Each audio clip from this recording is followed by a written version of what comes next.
Njyewe ugiye kubagezaho inkuru nitwa Jackson Aime umuhanga. Umwami yari umuhinzi yakundaga guhinga imyaka myinshi cyane maze akuzuza ibigega. Gusa uyu mwami yaje kubabazwa nuko muri iyo myaka yahingaga yonwaga n'inyoni. Inyoni zayaryaga cyane nyamara ntacyo ifite cyo kuyikoraho. Niko gutumiza abavubyi ndetse n'abarozi ngo bagerageze birukane izo nyoni muri uwo murima, ariko izo nyoni ntabwo zavagamo.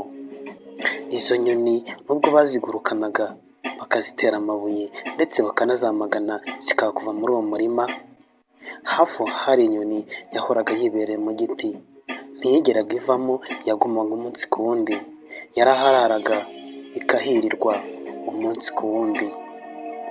Baje gutekereza ko hari iyo nyoni yaba ari umwami wazo. Iyo nyoni baza gushaka uburyo bayikuramo. Iyo nyoni bayitera amabuye barayamagana, ariko iyo nyoni irahanangira yanga kuvamo. Iyo nyoni bagezeho bacana imyotsi munsi yayo kugira ngo byibura barebe ko iyo nyoni yaguruka, ariko ntiyigeze iguruka. Iyi nyoni yahangayikishije umwami cyane ndetse n'abaturanyi bose yarabahangayikishije, kuko iyo nyoni batekereza ko ari umwami w'izi nyoni, akaba ariyo mpamvu hari zitava muri uyu murima. Umunsi umwe nibwo haje kuza umugabo nawe yari umuhinzi, asaba amahirwe ku mwami amubwira ko iyi nyoni yayigurutsa. Nuko abiru ndetse n'abagaragu be bati, ese uyu mwami ushaka gukinisha urashaka kugirira nabi? Inyoni yananiye abavubyi ikananira abarozi ndetse n'abandi bose, ntiwumva ko uzayishobora? Uyu mugabo asaba amahirwe umwami, aravuga ngo mpa amahirwe nyagasani, gerageze njye gukuramo iriya nyoni. Umwami ati, iriya nyoni nuyikuramo nzakugororera icyo wumva ukeneye icyo ari cyo cyose, nzaguha ubutunzi maze utunge utunganirwe, iriya nyoni nuyikura muri uriya murima. Umugabo nta kindi yakoze, yaragiye atema rya shami rya cya giti inyoni yari ihagazeho. Iyi nyoni yahise iguruka iva muri uwo murima, ndetse n'izindi nyoni zose nazo ziraguruka ziragenda.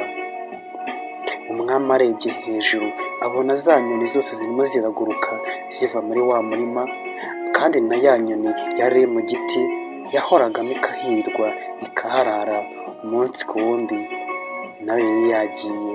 Umwami yatangajwe nuko iyi nyoni yavuye mu murima, niko kubaza umugabo ati, ese iyi nyoni yari ifite ikihe kibazo, kuki itavuga mwa kiriya giti?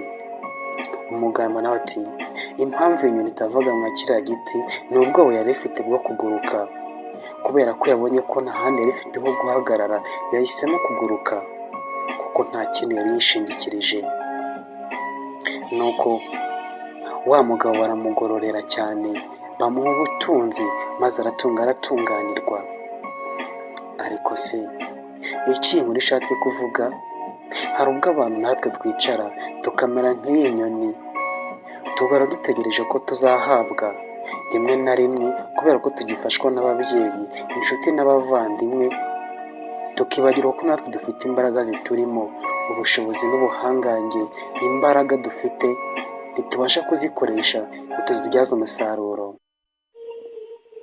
Ese ubuzima twaba tubayemo kuki tutabasha kubukontorora ngo byibura bwacu twumve ko dushoboye?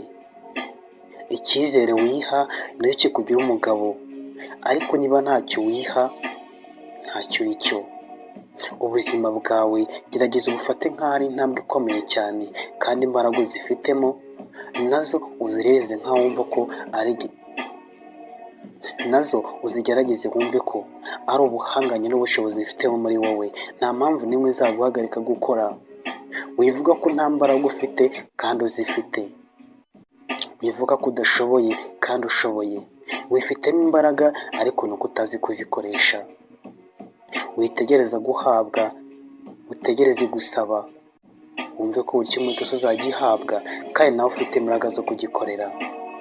Ese utekereza ko ibyo ababyeyi bavunikira, inshuti n'abavandimwe bavunikira bakaguha, utekereza ko imbaraga bakoresha wowe ntazo ufite?